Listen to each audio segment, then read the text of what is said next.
بالله من الشيطان اللعين الرجيم. بسم الله الرحمن الرحيم.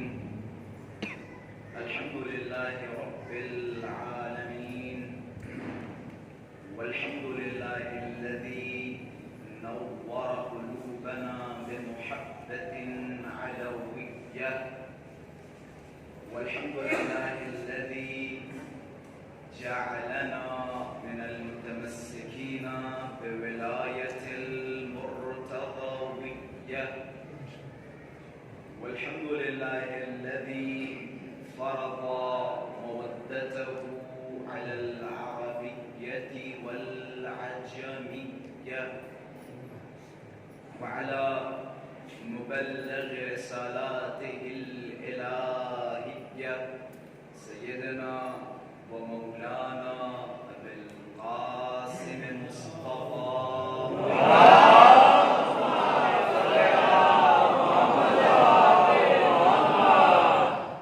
اللهم صل وسلم وزد وبارك على صاحب الدعوة النبوية والسولة الحيدرية والعصمة الفاطمية والحلم الحسنية والشجاعة الحسينية والعبادة السجادية والمآثر الباقرية والآثار الجعفرية والعلوم الكاظمية والحجج الرضوية والجود التقوية والنقابة النقاوية والهيبة العسكرية والغيبة الإلهية الحجة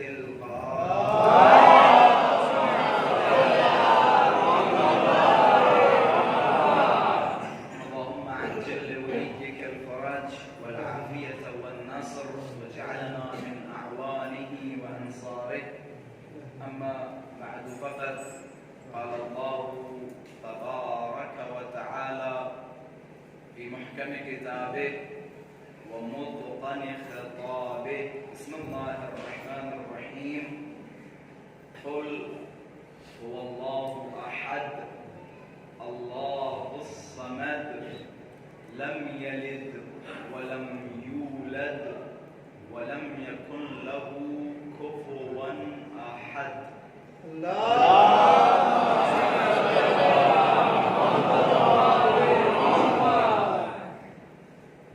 وجود نازنین زلجود امام زمان عجل اللہ تعالی فرجہ الشریف کی سلامتی، حضرت کے ظہور میں تعجیل، علماء کرام، مراجعین اعظام اور حکومت اسلامی ایران، اسی طریقے سے نجف اشرف سوریہ کی تمام مقدسات کی حفاظت، تمام شیعیان حیدر کرار کی حفاظت، اور آپ سب اپنی حفاظت، اپنی سلامتی اور اہل خانہ کی سلامتی کے لیے بآواز بلند صلوات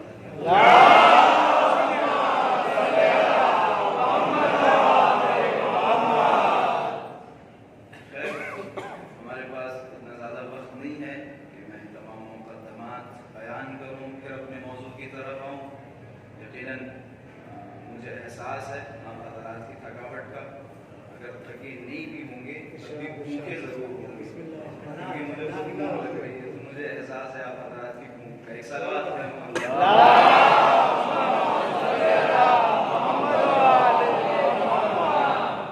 فی الحال یہ جو مجالسیں برپا کر رہے ہیں، ابھی کچھ ہی دن نہیں گزرے، ایام عزائے حسینی اختتام پذیر ہوئے. ایام عزائے حسینی کے اختتام پر میں نے بھی تقریباً مسلسل 2-3 سال سے ایک رواج بنایا تھا کہ آخری ایام کی جتنی بھی مجلسیں ہوا کرتی تھی بالخصوص ربیع الاول کی، تو ان میں اس قصے کو میں ضرور بیان کرتا تھا. لیکن اس سال اتفاق یہ ہوا کہ کچھ موضوع عجیب چل رہا تھا جس میں وقت ہی نہیں ملا جو میں اس قصے کو بیان کروں. میں نے سوچا آپ حضرات کے سامنے اسی قصے کو بیان کرتے ہوئے اپنی مجلس کا آغاز کروں.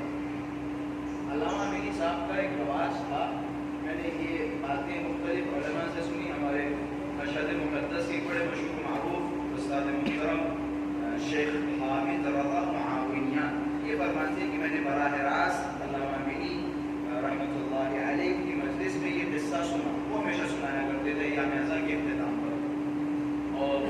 اس قصے میں اور اس واقعے میں جوانوں کو بہت زیادہ مخاطب کیا کرتے تھے.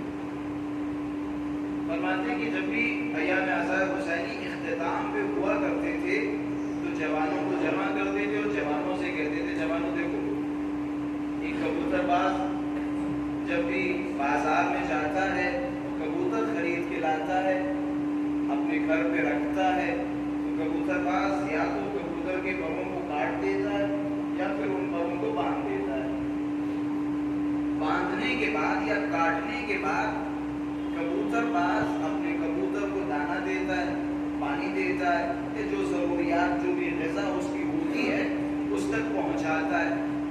پھر جب مالک مطمئن ہو جاتا ہے کہ بھائی اب یہ کبوتر میرا ہو گیا, پھر مالک اس کے پروں کو کھولتا ہے اور کہتا ہے اب امتحان کا وقت آ گیا ہے.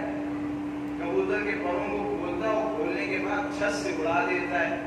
اب مالک انتظار یہ کرتا ہے کہ یہ کبوتر اڑنے کے بعد میری چھت پہ آئے گا یا کسی غیر کی چھت پہ جائے گا. اگر اڑنے کے بعد مالک کی چھت پہ بیٹھ جائے تو مالک کہتا ہے کہ بھائی کبوتر نمک حلال نکلا, کھلایا ہم نے, دانا ہم نے دیا, پانی ہم نے دیا, یہ اڑ کے دوبارہ ہماری ہی چھت پہ آیا.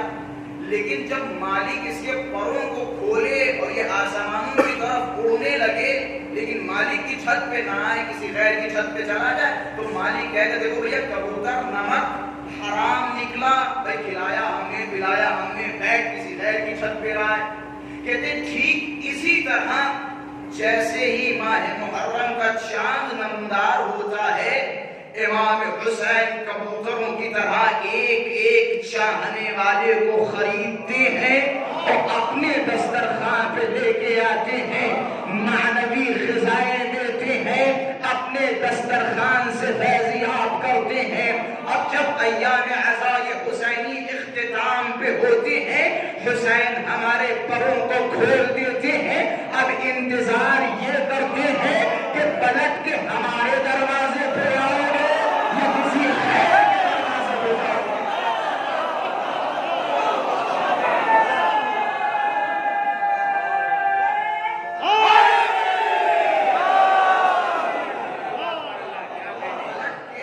حسین کے دروازے پہ آؤ گے, 2 مہینہ 8 دن معنوی غذائیں حسین کے فرش عزا سے ملی. ہم حسین کے محتاج ہیں, مولا کے محتاج ہیں.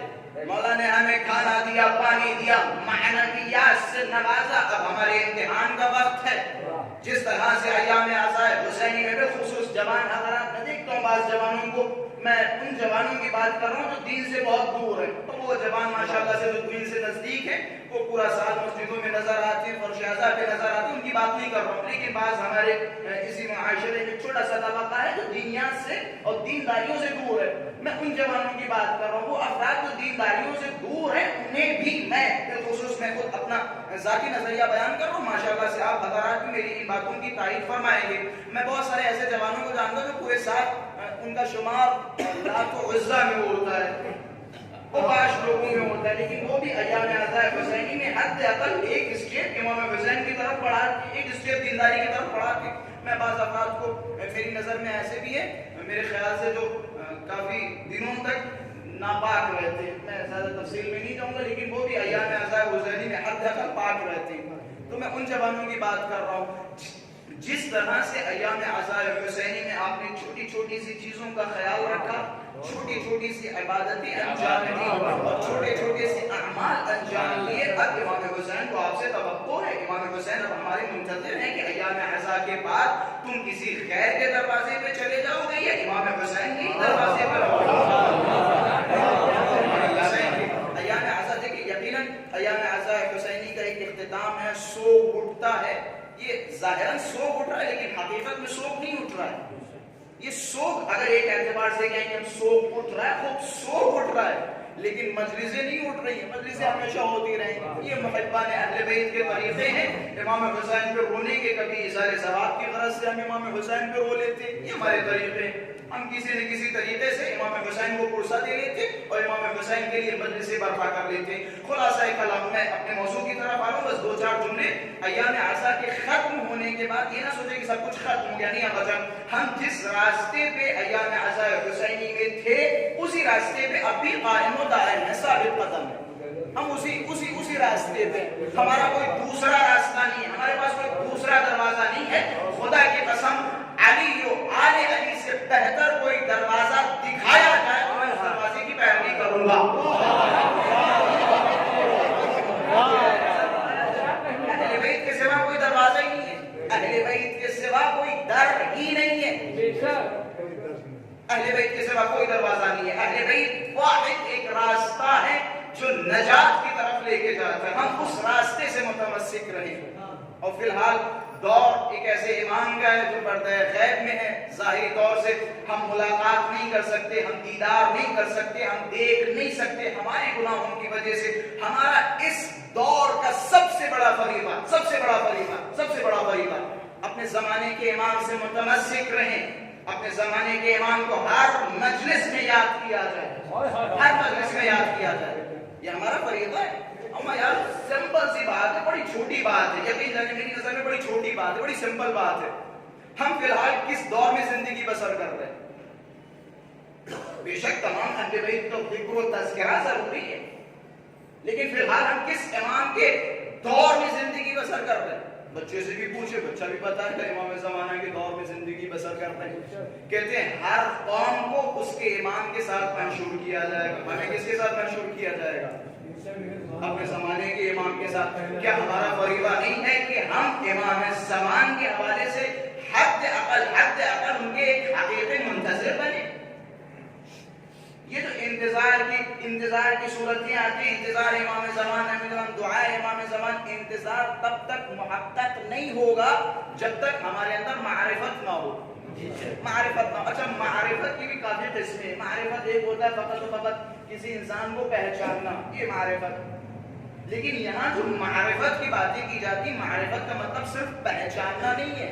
اگر معرفت کا مطلب صرف پہچاننا ہوتا تو معذرت کے ساتھ میرے جملوں کو زیادہ سنگینی کے ساتھ مت لیجیے گا، اگر معرفت کا مطلب صرف پہچاننا ہوتا کہ بھئی یہ فلاں صاحب ہے، ان کا نام یہ ہے، یہ فلاں تاریخ میں ظہور فرمائیں گے، ان کی غیبت کبریٰ اس سن میں ہوئی اور غیبت صغریٰ اس سن میں ہوئی، اگر معرفت کا مطلب صرف جاننا اور پہچاننا ہوتا تو وہ افراد جو امام حسین کو کربلا یہ معلّہ میں قتل کرنے کے لیے آئے تھے وہ بھی حسین ابن علی کی معرفت رکھتے تھے۔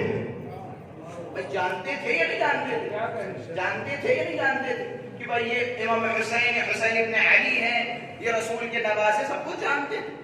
اگر معرفت کا مطلب صرف پہچاننا ہوتا تو وہ بھی معرفت رکھتے تھے۔ پتہ یہ چلتا علماء فرماتے ہیں، مستند جملہ بیان کر رہا ہوں، معرفت کا مطلب صرف پہچاننا نہیں بلکہ معرفت کا مطلب ہوتا ہے اطاعت۔ امام کو پہچانو اور پھر ان کی اطاعت و پیروی کرو، معرفت کا مطلب ہے۔ جب آپ امام زمانہ کو پہچان جائیں گے، امام زمانہ کی اطاعت فرمائیں گے، پیروی کریں گے تو یقیناً آپ کے اندر انتظار کی کیفیت اور انتظار کی شدت میں اضافہ ہوتا چلا جائے گا۔ اس دور کا سب سے بڑا فریضہ امام زمانہ کے لیے ہر نماز میں دعا کی جائے، امام زمانہ کے ظہور کے لیے دعا کی جائے،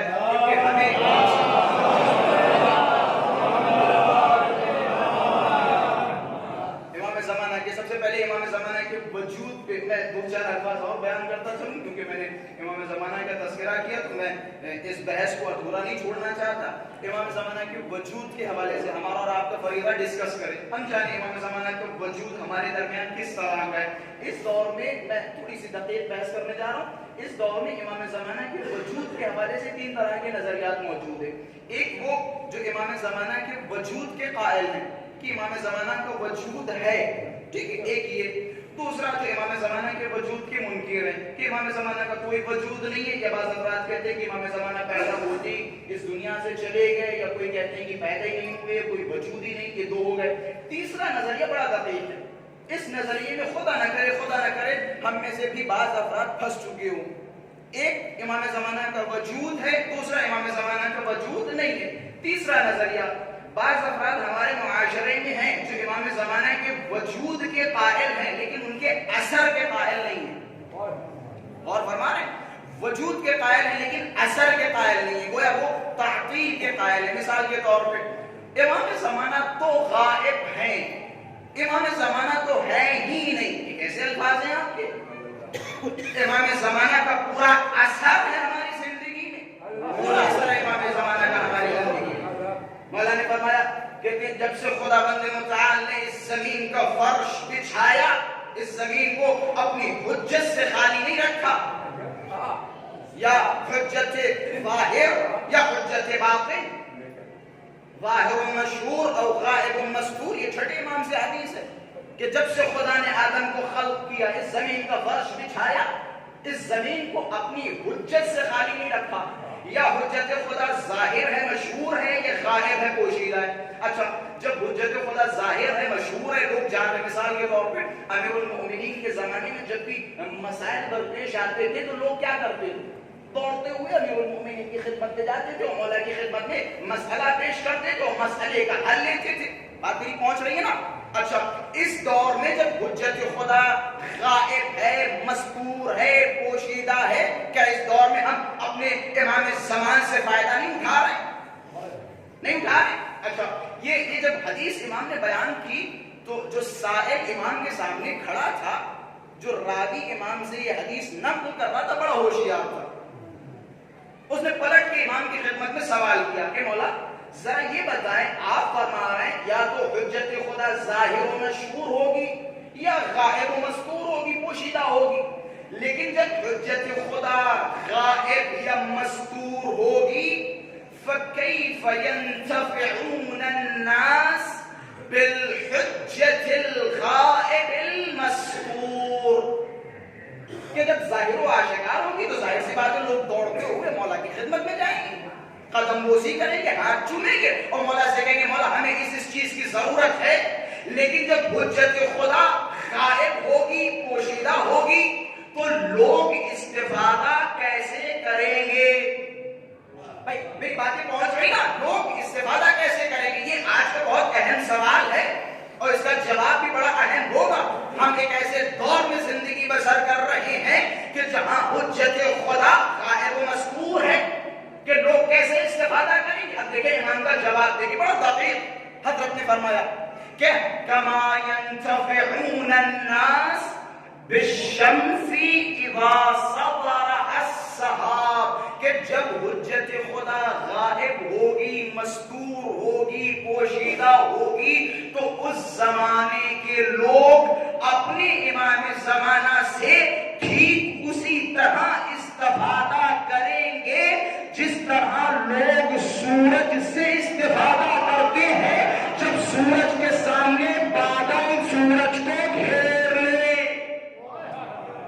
اچھا میں اس کی تھوڑی سی توضیح بیان کرتا چلوں کہ جس طرح سے سورج سے استفادہ کیا جاتا ہے، کب؟ جب سورج کے سامنے بادل آ جائیں۔ اچھا آپ نے غور کیا ہوگا جب سورج کے سامنے بادل آ جاتے ہیں تو سورج پوشیدہ ہو جاتا ہے۔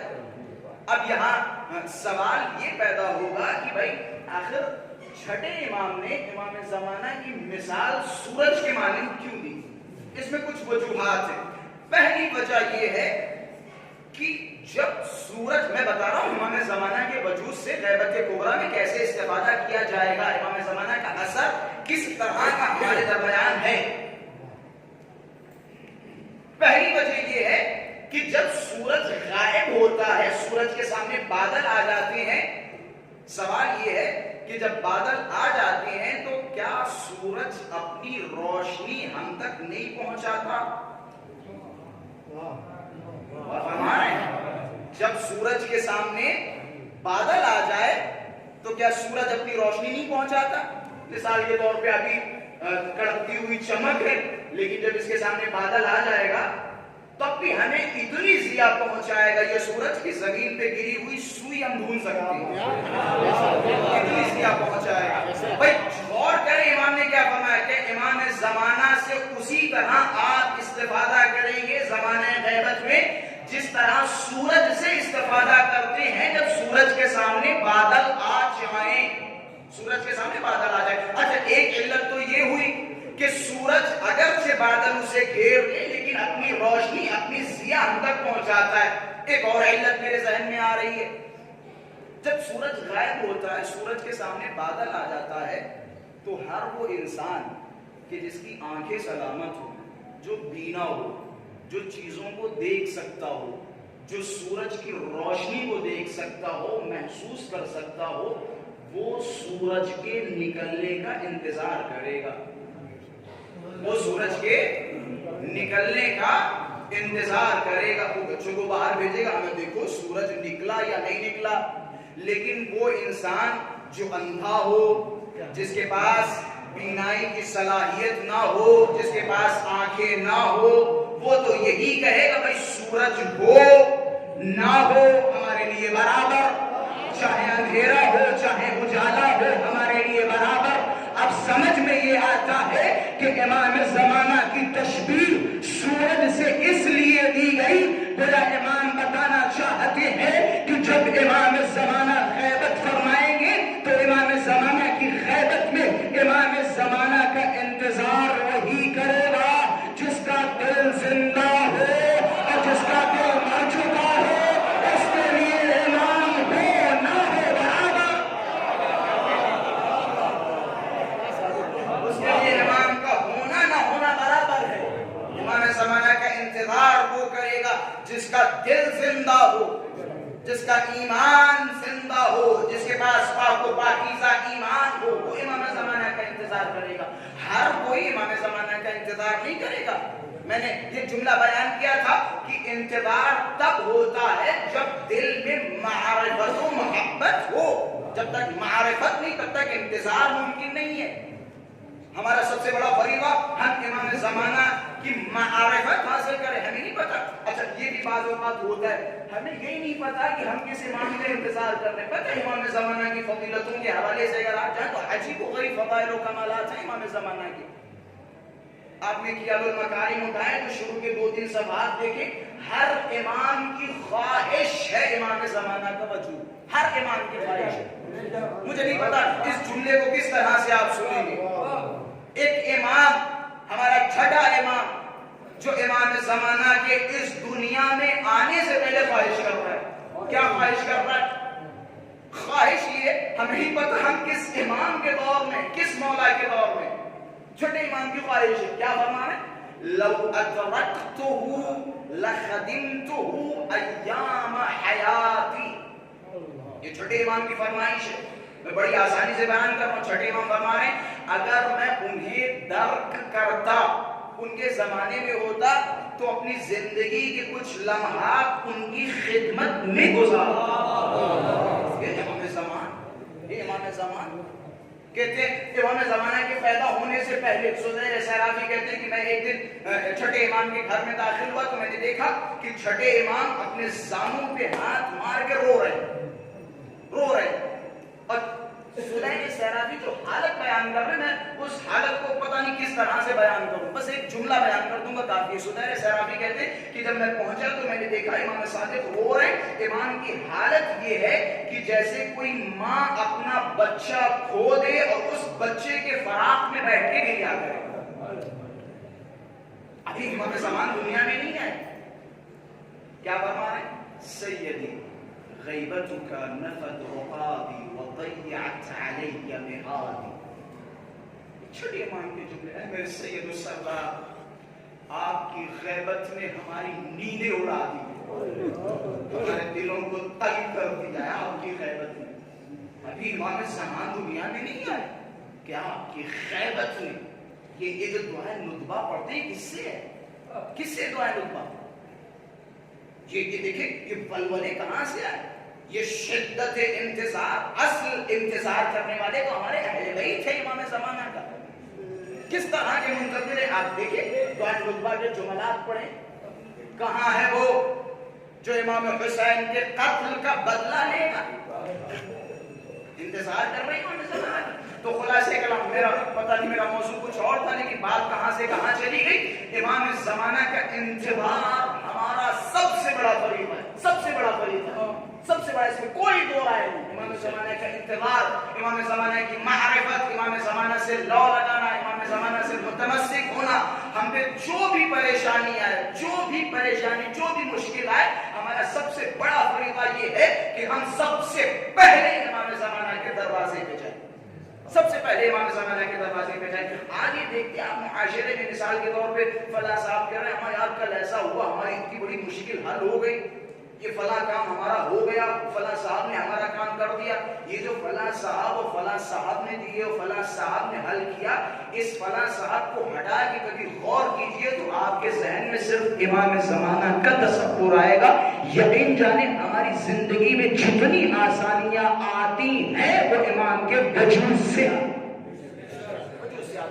آج پوری دنیا میں آپ کو کیا لگتا ہے ہمارے پاس بہت زیادہ اسلحے ہیں, بہت بڑی طاقت ہے ہمارے پاس؟ کچھ نہیں ہے ہمارے پاس, یقین جانے کچھ نہیں. بس ایک وجود ہے جو ہم سب کی حفاظت کرتا, وہ وجود ہے امام زمانہ. امام زمانہ کا وجود ہے جو ہم سب کی حفاظت کرتا. بیٹا پوری دنیا ایک طرف ہے, پوری دنیا نے ہر طرح کی کوششیں کی, ہر طرح کی کوششیں کی. یہ چھوٹی سی کربلا, یہ محلہ, یہ عرش خدا, چھوٹی سی اس عرش خدا کو, اس کربلا یہ محلہ کو مٹانے کی بنو امیہ و بنو عباس فلا پوری عمریں گزر گئی, نسلیں گزر گئی تباہ و برباد کرنے کی کوششوں میں, لیکن کچھ ہو سکا نہیں. حفاظت کرنے والا محافظ امام زمان موجود ہے. امام زمانہ کے وجود سے بعض افراد کہتے ہیں کہ بھائی امام زمانہ کے وجود پہ کیا دلیل ہے, تو میں نے یہ بارہا اپنی مجلسوں میں بیان کیا. امام زمانہ کے وجود پہ سب سے بڑی دلیل, اگر آپ سے کوئی پوچھے کہ امام زمانہ کے وجود پہ کیا دلیل ہے, امام زمان ہے یا نہیں, اس سے کہیے کہ بھیا امام زمانہ کے وجود پہ سب سے بڑی دلیل یہ ہے کہ آپ اپنی طرف مراجعہ کریں. اگر آپ کی سانسیں چل رہی ہیں تو سمجھ جائیے امام زمانہ کا وجود ہے.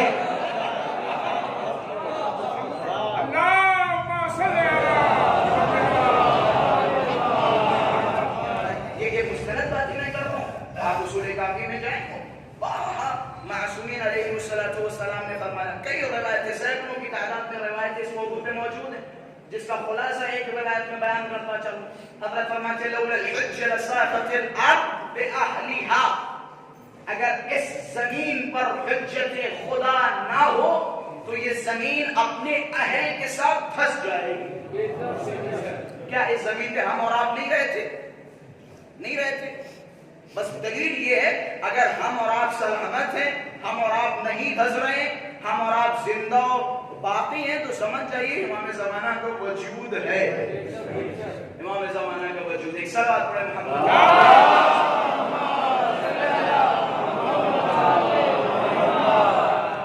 ایک اور صلوات پڑھیں محمد.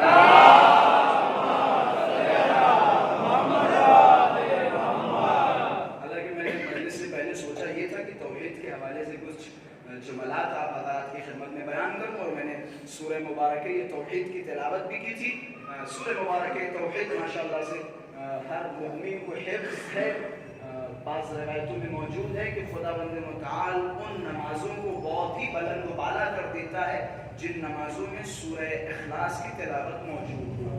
سورہ مبارک اخلاص کی عجیب و غریب فضائل و کمالات ہے. روایتوں میں ہے کہ اگر کوئی انسان 3 مرتبہ اس سورہ کی تلاوت کرے تو خداوند متعال ایک ختم قرآن کا ثواب عطا کرے گا. اچھا, یہ چھوٹا سا سورہ ہے, اس سورہ کے حوالے سے میں کچھ الفاظ بیان کرتا چلوں اور اسی سے ایک دو اور جملے, پھر اس کے بعد ربط مسائل. روایتوں میں آپ اگر جائیں تفاسیر قرآن میں اگر جائیں آپ اسی سورہ کی تفسیر میں, تو اس سورہ کی شان نزول کے حوالے سے بڑے خوبصورت الفاظ ملتے ہیں. اس سے پہلے کہ میں اس سورہ کا شان نزول بیان کرے, بڑی خوبصورت حدیث ہے. رسول اللہ صلی اللہ علیہ وسلم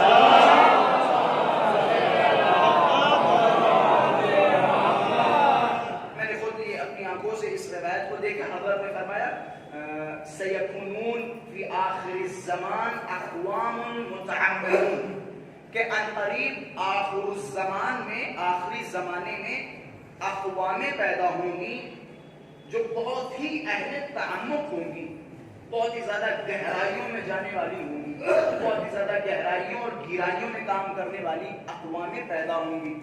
یہ دیکھیں حضرت کے کیا خوبصورت الفاظ ہیں, آپ اپنی قدر جانیں کہتے ہیں عنقریب آخر الزمان میں بہت پڑھے لکھے اور بڑے قابل لوگ ہوں گے، اور یہ جو سورہ توحید ہے ہم نے انہی لوگوں کے لیے نازل کیا ہے.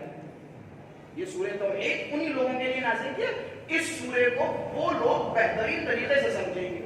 سورہ مبارک اخلاص، سورہ مبارک توحید، اس کا شان نزول کیا ہے؟ کہتے رسول اللہ صلی اللہ علیہ وآلہ وسلم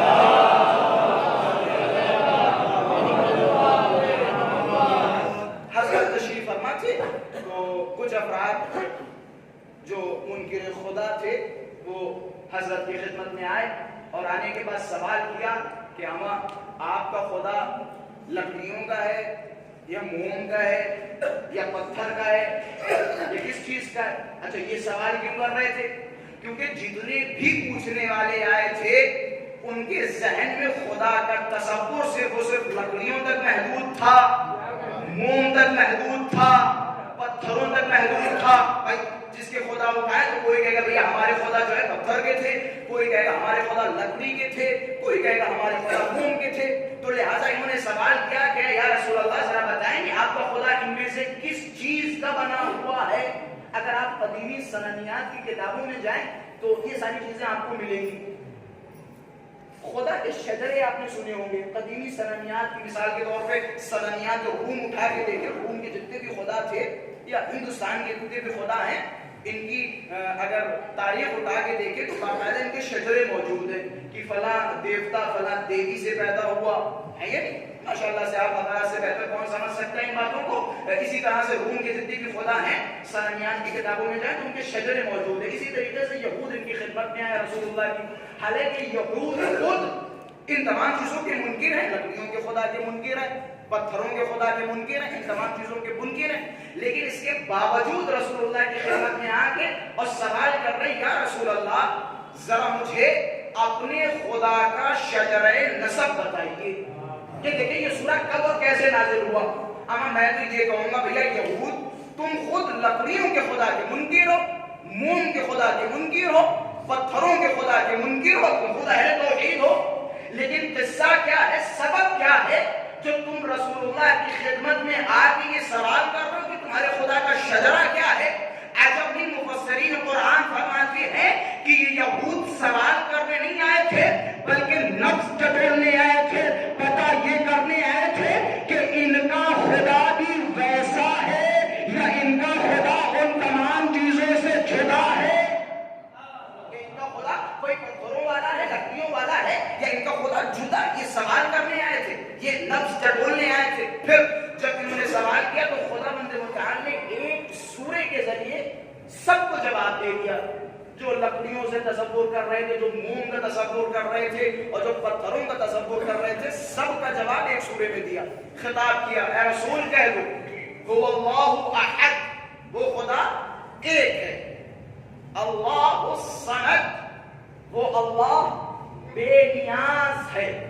لم یلد ولم یولد، نہ وہ کسی سے پیدا ہوا نہ اس سے کوئی جنما. وَلَمْ يَكُنْ لَهُ كُفُوًا أَحَدٌ، اور اس کا کوئی کفو نہیں ہے. یہ کفو سمجھ رہے ہیں؟ کفو آپ نے وہ روایت سنی ہوگی، اسی کفو سے روایت یاد آ گئی. وہ روایت جناب سیدہ سلام اللہ علیہا کے حوالے سے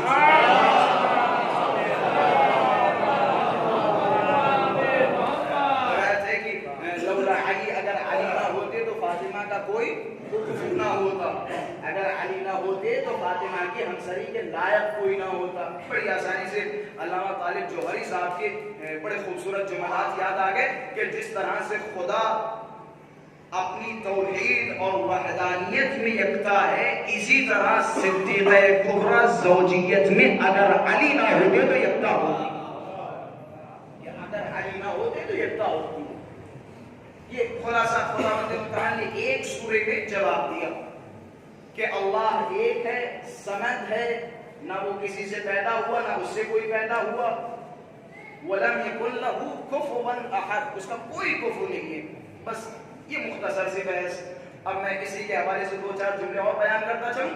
یہ دیکھیں توحید کی باتیں کیوں ہو رہی ہیں. میں نے شاید آپ ہی کے اطراف اکبر پور میرے خیال سے یہاں سے نزدیک پڑتا ہے، میں نے اسی ساتھ اسی موضوع پہ ایک خمسہ پڑھا ہے توحید. اس میں کسی غیر از توحید میرے خیال سے اس پورے خمسے میں کوئی کسی طرح کی کسی بات کا ذکر نہیں آیا، صرف اور صرف توحید کا ذکر ہے۔ وہ یوٹیوب پہ پڑا ہوا ہے، جوانوں کو اگر ضرورت ہو تو وہ ضرور سنیں، توحید کے حوالے سے بہت ضرورت ہے ہمیں۔ یہ بعض اوقات ہوتا ہے، ہمارے پاس روایتیں بھی موجود ہیں کہ جب تک ہمارا جوان، یہ جوان ماشاءاللہ سے شباب کہتے ہیں کہ جو جوان اہل تحقیق نہیں ہوگا، اہل ریسرچ نہیں ہوگا، تفقہ فی الدین نہیں ہوگا، وہ کتنا بھی چاہے اپنا ایمان محفوظ رکھنے کی کوشش کرے، وہ محفوظ نہیں رکھ سکتا۔ وہ جوان جو اہل تحقیق نہیں ہوگا، اہل ریسرچ نہیں ہوگا، اہل جستجو نہیں ہوگا۔ جوانوں کا سب سے بڑا فریضہ ہے کہ وہ اپنے حد اقل اصول دین مضبوط کرے، اصول دین مضبوط کرے۔ ہم ماشاءاللہ سے امامت کے بارے میں ایک حد تک جانتے ہیں، نبوت کے بارے میں ایک حد تک جانتے ہیں، لیکن توحید جو اہل بیت کا سب سے بڑا اسلحہ تھا تبلیغ کا، ہم اس سے غافل ہیں۔ آپ اہل بیت علیہ السلام کے اقوال کی طرف رجوع کریں تو اہل بیت علیہ السلام نے غوبہ کیا ہے توحید کے، عجیب و غریب مناظرات موجود ہیں اہل بیت علیہ السلام کے توحید کے حوالے سے۔ ہمارا سب سے بڑا فریضہ ہم توحید مضبوط کریں۔ دیکھیے میں یہ جملہ بارہا فرماتا رہتا ہوں کہ جتنا زیادہ آپ توحید اپنی مضبوط کریں گے اتنا ہی عقیدہ امامت آپ کا محکم ہوتا رہے گا۔ عقیدہ امامت، اس پہ میں دلیل دیتا چلوں۔ آپ بہت ساری زیارتیں ایسی، یا خود آپ حرم امام حسین میں جب داخل ہوں گے تو باقاعدہ اعمال میں یہ موجود ہے کہ جیسے ہی آپ کی نظر ہائر پہ پڑے، امام حسین کی زری پہ پڑے، تو آپ نعرہ لگانا شروع کریں۔ کیا نعرہ؟ اللہ اکبر، اللہ اکبر، اللہ اکبر۔ کیوں؟ یا اسی طریقے سے زیارت جامعہ کبیرہ آپ اٹھائیں تو زیارت جامعہ کبیرہ سے پہلے جو امام ہادی سے منقول ہے، پہلے جملے ملتے ہیں کہ زیارت جامعہ کبیرہ کو پڑھنے سے پہلے اللہ اکبر کی 100 مرتبہ تسبیح کرے، 100 مرتبہ اللہ اکبر کی تلاوت کرے۔ کیوں؟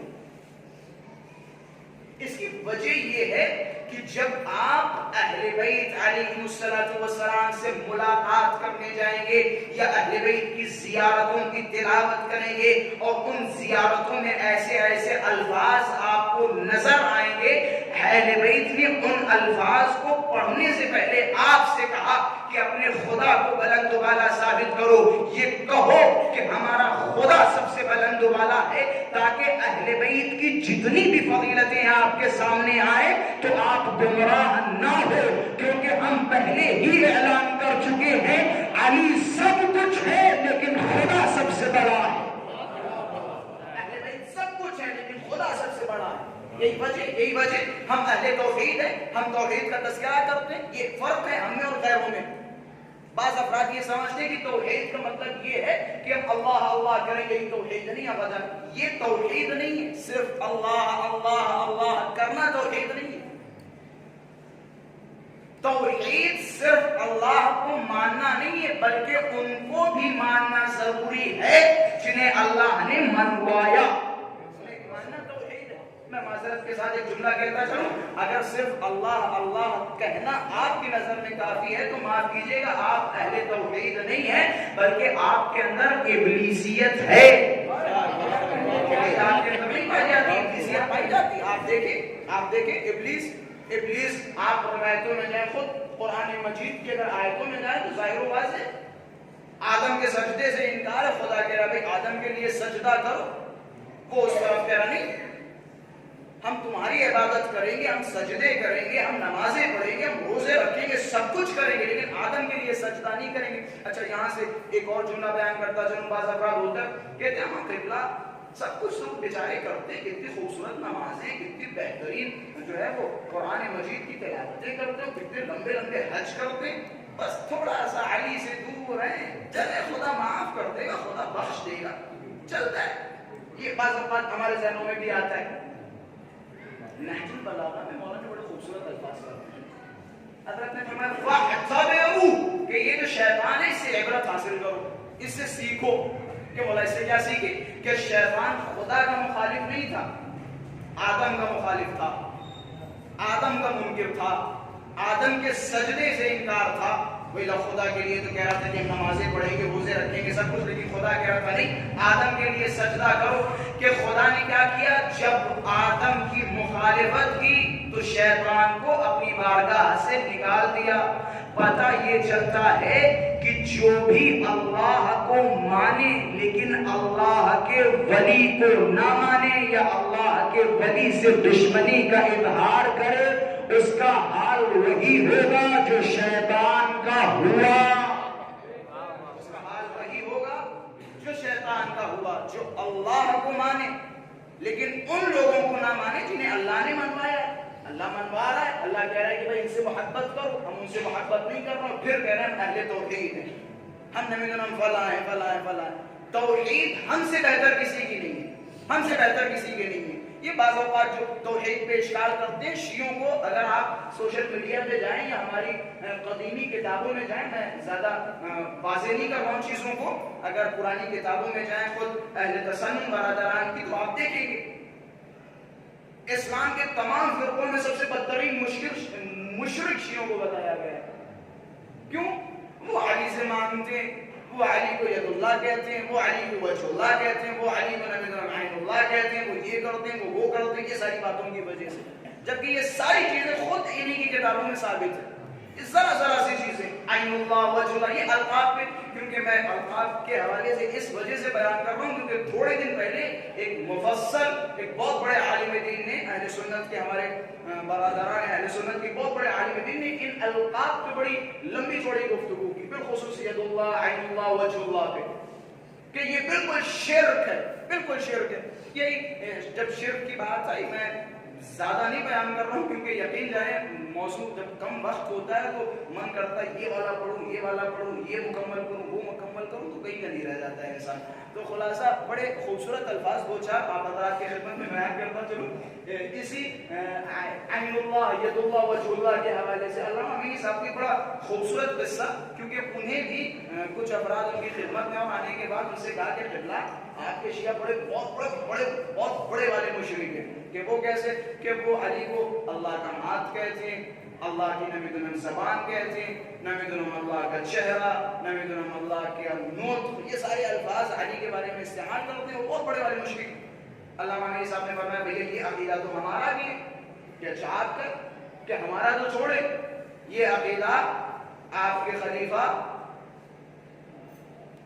ان کا بھی ہے، آپ کے خلیفہ کا بھی یہ عقیدہ ہے، کہ وہ کیسے، کہ ابو نعیم اصفہانی کو جانتے ہیں، کہ جی آقا، کہ ابو نعیم اصفہانی صاحب حلیۃ الاولیاء، بہت بڑے مشہور و معروف عالم دین جن کے کچھ کارنامے بھی ہیں، خیر ابو نعیم اصفہانی صاحب کتاب حلیۃ الاولیاء، علامہ امینی صاحب نے فرمایا کہ یہ قصہ بیان کرتے، کہتے خلیفہ دوم کی خلافت کا پہلا سال تھا، حج کے لیے تشریف لے گئے، میں ید اللہ اور عین اللہ اور وجہ اللہ بس دو چار الفاظ میں سمجھاتا چلوں، پھر ربط مسائل، کہتے حج کے لیے گئے، حج پہ پہنچے تو ایک صاحب دوڑتے ہوئے خلیفہ دوم کے پاس آنے کے بعد شکایت کرنے لگے، کہنے لگے صاحب علی نے تھپڑ مارا ہے، علی نے تھپڑ مارا ہے۔ یہاں پہ جملہ بڑا دقیق ہے، بعض اوقات ہم اس جملے کو فضائل کی غرض سے سن لیتے ہیں لیکن اس جملے میں یقین جانے کلام کے بڑے نکات پوشیدہ ہیں۔ جب خلیفہ دوم نے یہ سنا، اس کی شکایت، جب اس نے شکایت کی کہ بھیا علی نے ہمیں تھپڑ مارا ہے، جیسے یہ جملہ نکلا خلیفہ دوم نے جواب دیا کہ اما اتنا تو ہمیں بھی پتا ہے علی بغیر وجہ کسی کو نہیں مارتے، بغیر وجہ کسی کو نہیں مارتے۔ اس کا مطلب کیا؟ اس کا مطلب یہ ہے کہ خلیفہ دوم بھی علی کی عصمت کے قائل تھے، علی کی عصمت کے قائل تھے، یعنی علی بغیر وجہ کسی کو نہیں مار سکتے، کہ علی نے مارا۔ کہ ہوا کیا تھا کہ وہ ہم طواف کر رہے تھے، حجر اسود کے پاس گئے تو وہاں ایک خوبصورت ہاتھ دیکھا، اسی ہاتھ پہ ہم نے بھی اپنا ہاتھ رکھ دیا اور اتنے میں علی نے دیکھ لیا اور کس کے ایک تماچا رسید کر دیا کہ اب ہم کیا کریں، کہ فیصلہ کرو، کہ کیسا فیصلہ، کہ ہم علی نے تھپڑ مارا۔ اب دیکھیں خلیفہ دوم کا جواب کہ فیصلہ تو ہو گیا، کہ کیسا فیصلہ، کہ عین اللہ رأت ید اللہ ضربت، بھائی فیصلہ تو ہو گیا، کہ کیسا فیصلہ، کہ غور نہیں کیا، اللہ کی آنکھوں نے دیکھا اور اللہ کے ہاتھ نے مارا۔ اب تو مانو گے خلیفہ دوم کی بات کو مانو گے؟ بھائی ہے کوئی جو کہے کہ ہمیں خلیفہ دوم کی باتوں سے انکار ہے؟ ہم تو اتنے شریف مسلمان کہ خلیفہ دوم نے کہا بھائی مطلب حرام تو ہم نے مان لیا. الصلاۃ خیر من النوم سنا, ہم نے کہا بھئی اضافہ کر دو, ہم نے مان لیا. کہ متعۃ الحج حرام, ہم نے مان لیا. کسی بات کسی میں جرأت ہے جو خلیفہ دوم کی باتوں کو نہ مانے؟ آپ مجبور ہیں مانے. یہ توحید پہ بعض اوقات دیکھیں, یہ ہم اہل بیت علیہ السلام کے سامنے اپنا دامن پھیلاتے ہیں, ان کی چوکھٹ سے متمسک ہوتے ہیں. یہ عین توحید ہے, عین توحید, یقین جانیں عین توحید. اہل بیت کے دروازے پہ جانا عین توحید ہے, کوئی شک نہیں, عین توحید ہے. یہی وجہ اہل بیت علیہ السلام کے پورے معجزات اٹھا کے دیکھیں, جہاں جہاں علی نے معجزات دکھایا وہاں خدا کی توحید کو ثابت کیا. جہاں جہاں علی معجزات توحید کی حفاظت کرنے والے یہ ہیں, اور انہی کی محبت کو آپ شرک بتا رہے ہیں, انہی سے مانگنے کو آپ شرک بتا رہے ہیں. یہ تو وجہ اللہ, یہ میں نے کہا تھا نا عین اللہ, ید اللہ, وجہ اللہ رہ گئے. یہ تو وجہ اللہ, ایک فلسفی گفتگو کرتا چلوں. یہ وجہ اللہ کا مطلب کیا ہے؟ کیونکہ میں نے کہا نا کہ اہل بیت کے دروازے پہ جانا عین توحید ہے. اگر آپ علی سے مانگ رہے ہیں گویا آپ خدا سے مانگ رہے ہیں, اس میں کوئی شک نہیں. اہل بیت کے دروازے پہ جانا عین توحید ہے. یہ وجہ اللہ کا مطلب کیا؟ وجہ کہتے ہیں چہرے کو, بڑا آسان ہے. میں ایک فلسفی گفتگو کرتا چلوں, بس زحمتوں کو تمام یقین ہے, اس کے بعد کچھ نہیں بیان کروں گا مسائل کے سوا. آپ کا وجود نعرہ حیدری, آپ کا وجود, آپ کے وجود میں ایک تو یہ بدن ہے, ڈھانچہ ہے, اور دوسرا اسی میں ایک روح بھی موجود ہے. ٹھیک ہے, اگر میں آپ سے بات کر رہا ہوں, کلام کر رہا ہوں, تو کس سے کلام کر رہا ہوں؟ آپ کے جسم سے کلام کر رہا ہوں؟ نہیں, روح سے کلام کر رہا ہوں. اچھا, آپ کی روح یہاں پہ بھی موجود ہے, یہاں پہ بھی موجود ہے, اور یہاں پہ بھی موجود ہے, اور پیروں میں بھی موجود ہے. روح ہر جگہ موجود ہے, ہر جگہ موجود ہے. لیکن فرض کریں میں آپ سے بات کروں, میں آپ سے بات کر رہا ہوں, اور جناب کیسے ٹھیک ٹھاک ہے, میں آپ کے پیروں کی طرف نظر ڈالوں, آپ مجھ سے کہیں گے احمد احرم صاحب آپ کس سے باتیں کر رہے ہیں؟ میں کہوں گا جناب آپ سے باتیں کر رہا ہوں. بھائی باتیں تو روح سے ہوتی ہیں نا, آپ سے باتیں کر رہا ہوں. تو آپ پلٹ کے جواب دیں گے, اما اگر مجھ سے باتیں کرنی ہو تو ادھر دیکھیے, میری طرف دیکھیے, میرے چہرے پہ دیکھیے. یہ پیروں کی طرف کیوں دیکھ رہے ہیں جبکہ پیروں میں بھی روح موجود ہے جس سے میں باتیں کر رہا ہوں؟ لیکن آپ کہیں گے نہیں, اگر آپ کو مجھ سے باتیں کرنی ہو تو آپ میرے چہرے کی طرف دیکھیے, یہ پیروں کی طرف کیوں دیکھ رہے ہیں؟ عجب نہیں, آپ مجھے جواب دیں گے احمد احرم صاحب بے شک وہاں پہ بھی روح ہے, یہاں پہ بھی روح ہے, لیکن خدا نے مرکزیت اس چہرے کو عطا کی ہے, چہرے کو مرکز تعارف بنایا ہے. اب اگر مجھ سے باتیں کرنی ہو تو اس چہرے کی طرف دیکھو. اب سمجھ میں آیا یہ وجہ اللہ کیا ہے, اللہ کا چہرہ کیا ہے. گویا اللہ بتانا چاہتا ہے اگر اللہ تک پہنچنا ہے تو پہلے علی کے دروازے توڑو. اگر علی کے دروازے پہ نہیں آؤ گے تو اللہ تک بالکل نہیں پہنچ سکتے. اگر علی کے دروازے پہ نہیں آؤ گے, جو بھی علی کے دروازے کے سوا, علی کے دروازے کے بغیر اللہ تک پہنچنے کی جنہوں نے کوشش کی, یقین جانے وہ اللہ تک نہیں پہنچ سکے, بالکل نہیں پہنچ سکے. یہی جو حدیث ہم سنتے رہتے ہیں, انا مدینۃ العلم وعلی بابها, میں شہر علم اور علی کے دروازہ. لیکن اللہ و رسول تک پہنچنے کا صرف ایک راستہ ہے, وہ ہے علی بن ابی طالب. ایک اعرابی دوڑتا ہوا مسجد میں آیا, آنے کے بعد سب سے پہلے امیر المومنین کے ہاتھوں کو چومنے لگا, سلام کیا اور چومنے لگا. اب وہاں کچھ افراد بیٹھے تھے رسول اللہ کے ارد گرد, وہ افراد کہ جنہوں نے مرنے کے بعد بھی دامن نہیں چھوڑا, بیٹھے تھے. سوال کیا کہ یا رسول اللہ یہ کتنا بدتمیز آدمی, کتنا بد اخلاق آدمی, کہ کیسے کہ آپ موجود ہیں, آپ بیٹھے, آپ کی موجودگی میں یہ اعرابی دوڑتے ہوئے پہلے علی کے پاس جا رہا ہے, علی کے ہاتھوں کو چوم رہا ہے, پھر آپ کے پاس آ رہا ہے. رسول اللہ نے فرمایا ٹھیک ہے, تم خود ہی اس اعرابی سے پوچھو, اس سے سوال کرو کہ بھائی یہ پہلے علی کے پاس کیوں گیا, بعد میں میرے پاس کیوں آیا, کہ اعرابی سے پوچھو. اب جب اعرابی سے سوال کیا تو عجب نہیں, اعرابی نے جواب دیا اما تم کیسے مسلمان ہو؟ زندگی بھر رہتے ساتھ رہے لیکن باتوں کو کبھی نہ سنا.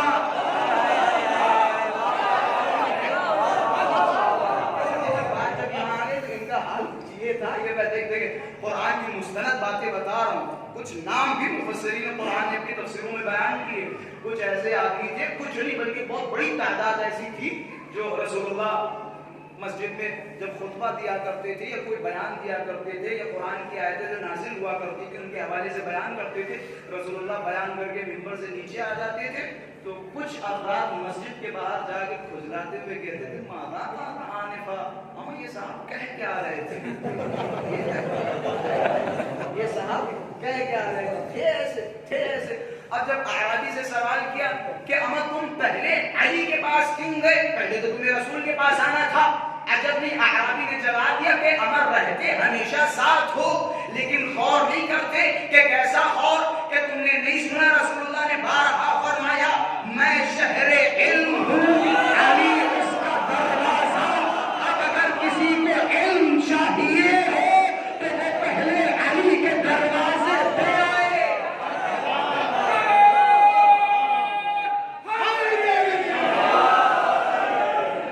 جسے بھی علم چاہیے وہ پہلے علی کے دروازے پہ آئے. علی کے دروازے پہ نہیں آئیں گے پھر کیا ہوگا؟ پھر آپ چور کہلائیں گے یا تو دیواری کود کے جائیں گے. دروازہ واحد ایک راستہ ہے, دروازے سے آئے. وہ در ہے اہل بیت کا. اہل بیت کے دروازے کے سوا ہم جس طرح اور جہاں پہنچے وہاں خدا نہیں مل سکتا. صرف ایک دروازہ ہے جہاں ہمیں خدا مل سکتا ہے, وہ در ہے اہل بیت کا. وہ دروازہ ہے علی بن ابی طالب کا.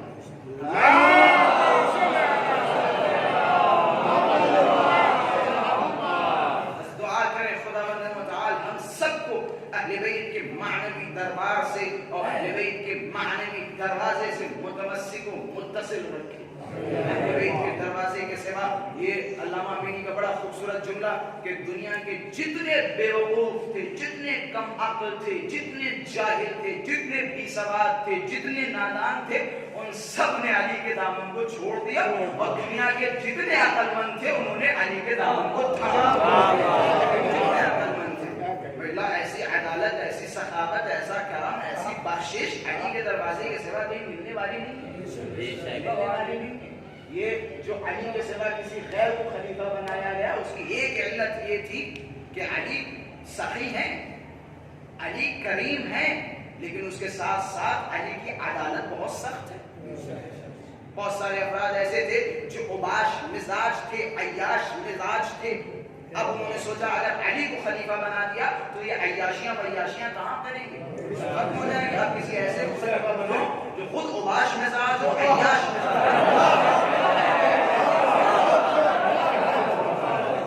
خود عیاش مزاج, عیاش کے باقاعدہ الفاظ ہیں, الفاظ ہیں. بہت سارے نام میں جانتا ہوں جن کا دعویٰ یہ تھا جو ہمیشہ وہ دعائیں کرتے تھے, کہتے تھے پروردگارا نمک علی کے دسترخوان کا ملے اور مرغ و مسلم ان کے دسترخوان کا ملے. بہت سارے افراد کے جملے یہ تھے کہ عدالت علی کی پسند ہے, دسترخوان شام کا پسند ہے. تو یہ الفاظ یہ نجاشی مولا علی کے لشکر کو موٹیویٹ کرتا تھا. نجاشی جنگوں میں اشعار رجز لکھ کے دیتا تھا. وہ ہوتا ہے جنگ سے پہلے موٹیویٹ کرنا. ایک جنگ جو آتا ہے آج کل کی آپ فائٹنگ بھی دیکھیں گے تو ایک فائٹر آتا ہے, سامنے والے فائٹر پہ امپریشن جمانے کے لیے وہ خوب الگ الگ طریقے کی حرکتیں کرتا ہے تاکہ سامنے والا فائٹر گھبرا جائے, ڈر جائے. تو نجاشی کا کام تھا رجز لکھ کے دینا. ٹوٹی موٹی جتنی بھی تعریفیں تھی وہ شعر میں کر دیتے تھے. ہم وہ ہیں جس نے اونٹ کو اٹھا کے پھینک دیا, ہم وہ ہیں کہ جس نے ہاتھی کو ایک گوزے میں مار دیا. اس طرح کے رجز کو اس طرح کے بھی ہوا کرتے تھے. تو یہ رجز لکھ کے دیا کرتا تھا, موٹیویٹ کرتا تھا. مثال کے طور پہ جنگ جب ختم ہو جاتی تھی تو یہ نجاشی خوب شعر سناتا تھا, انہوں نے جب حملہ کیا اس کا پیر کٹا, اس کا پیچھا کیا, اس طرح کے رجز. اب جو جنگجو ہوتا تھا وہ خوب پالا ہو جاتا تھا کہ خوب تعریف ہوگی سب کے سامنے. تو یہ رجز لکھ کے دیا کرتا تھا. مولا علی کے لشکر کا بہت اہم آدمی تھا. مولا نے مال غنیمت تقسیم کیے تو نجاشی نے کہا ہمیں تھوڑا زیادہ دے. مولا نے کہا دیکھ جتنا دوسروں کا حق ہے اتنا تمہارا حق ہے کہ ہم آپ کا لشکر چھوڑ دیں گے. اب انہوں نے یہ سوچا کہ ہم جب لشکر چھوڑنے کی بات کریں گے تو علی کو بہت بڑا جھٹکا لگے گا کہ ہم لشکر چھوڑ دیں گے. مولا نے کہا جاؤ, تم علی کے محتاج ہو, علی کسی کا محتاج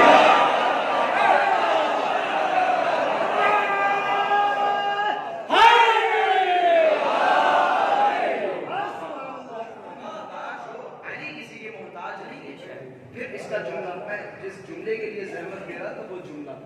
نجاشی نے لشکر علی ابن ابی طالب کو چھوڑا اور معاویہ کے لشکر میں شامل ہوا.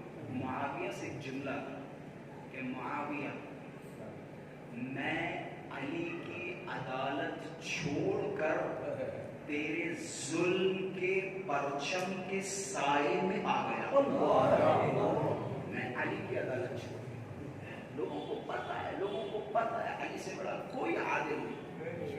یہ گرم دنوں والی دھوپیں دیکھی ہیں, مئی جون کی, میں نے باقاعدہ انہیں آنکھوں سے روایتیں دیکھی. مئی جون کی گرمیاں, پاکستان کی گرمیوں میں علی ابن ابی طالب پشت بان کوفہ, مسجد کوفے کی دیوار کے پیچھے ٹیک لگا کے بیٹھ جاتے تھے. مولا سے کسی نے سوال کیا کہ علی آپ اتنی دوپہری میں, کڑک دوپہری میں جہاں ذرہ برابر سایہ نہیں, آپ یہاں بیٹھے گھر پہ تشریف رکھیں. مولا نے فرمایا کہیں ایسا نہ ہو کہ کوئی عدالت کی تلاش میں, کوئی انصاف کی تلاش میں علی کو تلاش کرے اور علی اسے نہ ملے. میں اس دیوار کے پاس بیٹھا ہوں تاکہ سب کے لیے راستہ فراہم رہے. مولا نے فرمایا تمہیں پتہ ہے علی کو قتل کرنے کی ایک وجہ کیا ہے؟ قتل علی فی محراب عبادتہ لشدت العدالہ. علی کو محراب عبادت میں قتل کیا گیا صرف ان کی عدالت کی وجہ سے. علی کی عدالت ہر کسی سے برداشت نہیں ہوتی. شرابی نے شراب پیا, قمر سے مولا نے کہا قمر کوڑے مارو شرابی کے. قمر نے کوڑا نکالا, بسم اللہ الرحمن الرحیم, شرابی کو کوڑے لگانا شروع کیے. ماہ رمضان میں شرابی نے شراب پیا, 80 کوڑے لگاؤ, 1 2 10 20 30 40 70 80. جب 80 کوڑے لگایا قمر نے, اب قمر جھنجلا آ گیا, غصہ آ گیا کہ تم علی کی حکومت میں, علی کے دور میں شراب پی رہے ہو, تمہیں شرم نہیں آتی. قمر نے ایک کوڑا اور کھینچ کے مارا, ایک کوڑا کھینچ کے مارا. اچھا ہم اور آپ کیا کرتے؟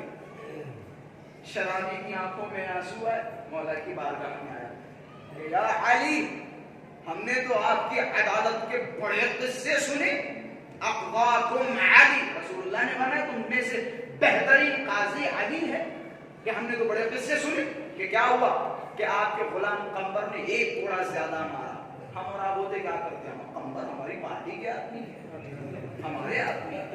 اس شرابی نے شراب پیا, اگر اسے ایک کوڑا زیادہ لگ گیا تو لگ گیا, جاؤ چھوڑو. لیکن یہ عدالت ہے, علوی ہے, علی کی عدالت ہے کہ مولا ہم نے تو آپ کی عدالت کے بڑے قصے سنے کہ کیا ہوا کہ قمر نے ایک کوڑا زیادہ مارا. کہ قمر کو بلاؤ. قمر کو بلایا گیا کہ قمر کو کھڑا کرو. شرابی کے ہاتھ میں کوڑا دیا کہ جاؤ, جتنی تیز قمر نے تمہیں ایک کوڑا مارا اتنی تیز قمر کے تم مارو.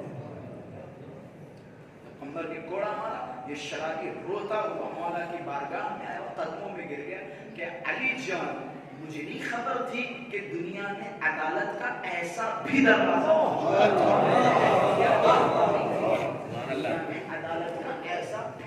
موجود ہے.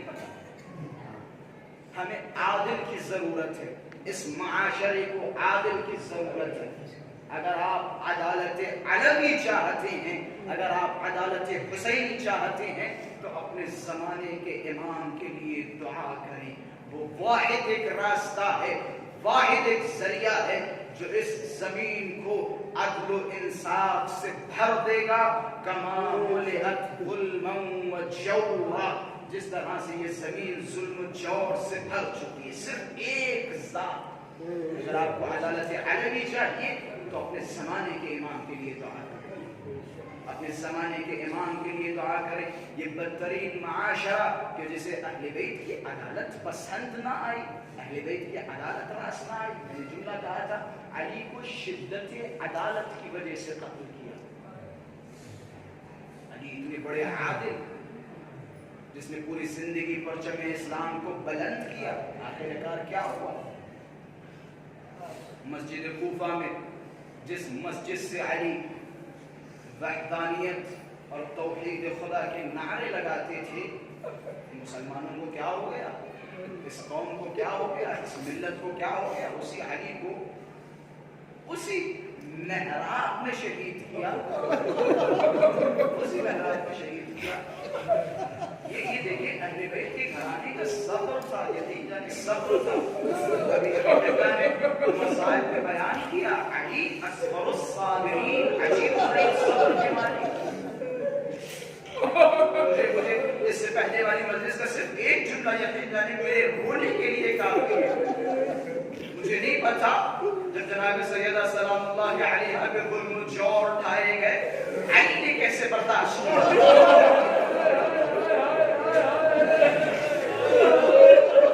علی نے کیسے برداشت کیا۔ میں معذرت کے ساتھ جملہ کے اسی جملے کو بتا رہا ہوں، علی نے کیسے برداشت کیا۔ خدا نے کرے میں نے کسی عالم دین سے سنا، ایک عورت کو قاضی کے سامنے پیش کیا گیا، عورت اور مرد کے درمیان کچھ لڑائی جھگڑے ہوئے، انہیں قاضی کے سامنے پیش کیا گیا۔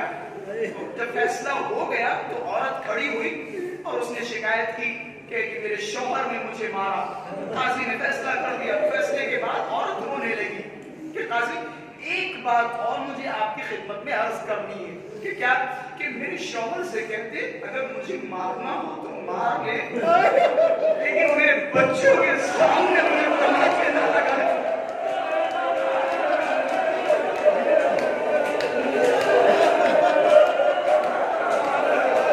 میرے بچوں کے سامنے مجھے تماچے نہ لگائے۔ روایتوں کے جملے ہیں جب جناب سیدہ دربار سے پلٹی اور تجھے بنی ہاشم میں پہنچی، ایک لائن سیدہ کے پاس گیا، ہاتھوں سے اس نامے کو چھینا۔ میں جملے نہیں بیان کروں گا، سلیم ابن قیس ہلالی فرماتے ہیں کہتے اس لائن نے جناب سیدہ پہ ہاتھ اٹھایا اور جب کہ ننے بچے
جنگ کے لیے گئے اور جب جنگ سے واپس آئے تو حضرت کے سر پہ ایک ضربت لگی کس کے، حضرت کے سر پہ ایک تلوار کی ضربت لگی۔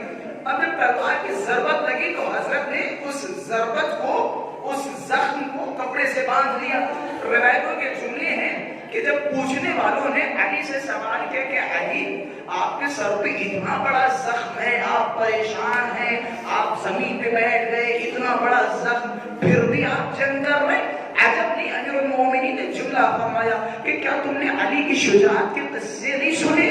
کیا تم نے علی کی بہادری کے قصے نہیں سنے؟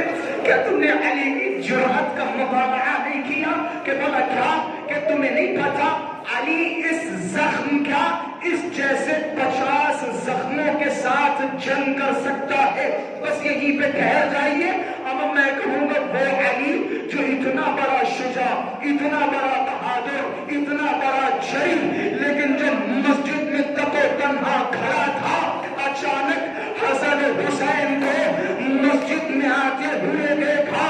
اب جیسے ہی حسن حسین نے بابا کی طرف خطاب کیا کہ بابا اماں دنیا سے چلی گئی، روایتوں کے الفاظ ہے وہ علی جو شجاع ہے، بہادر ہے، جری ہے، مقتل کی کتابیں لکھتی ہے۔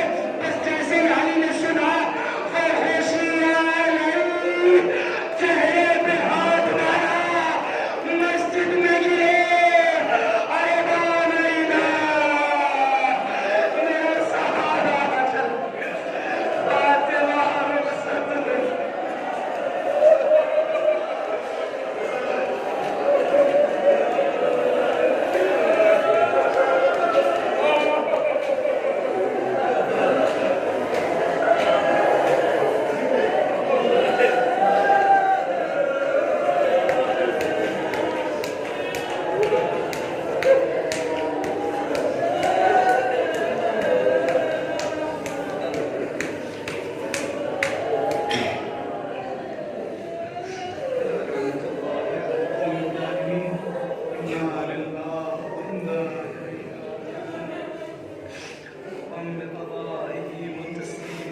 قبول فرما. پروردگار ہماری آنکھوں سے نکلے ہوئے آنسوؤں کو ہمارے سیدہ میں جگہ عطا فرما. پروردگار ہماری تمام عبادتوں کو قبول فرما. پروردگار ہم سب کی توفیقات خیر میں اضافہ فرما. پروردگار ہم سب کو بصیرت و دین شناسی عطا فرما. پروردگار ہم سب کو توفیق دے کہ زیادہ سے زیادہ اپنے زمانے کے امام سے متصل و متمسک ہو سکیں. پروردگار عالم امام کی حفاظت فرما. ہم سب کی اول و آخر دعا پروردگار امام زمانہ کے ظہور میں تعجیل فرما. پروردگار امام زمانہ کے ظہور میں تعجیل فرما. پروردگار امام زمانہ کے ظہور میں تعجیل فرما. ہم سب کو مولا کی ناصر و انصار میں شمار فرما. ربنا تقبل منا انك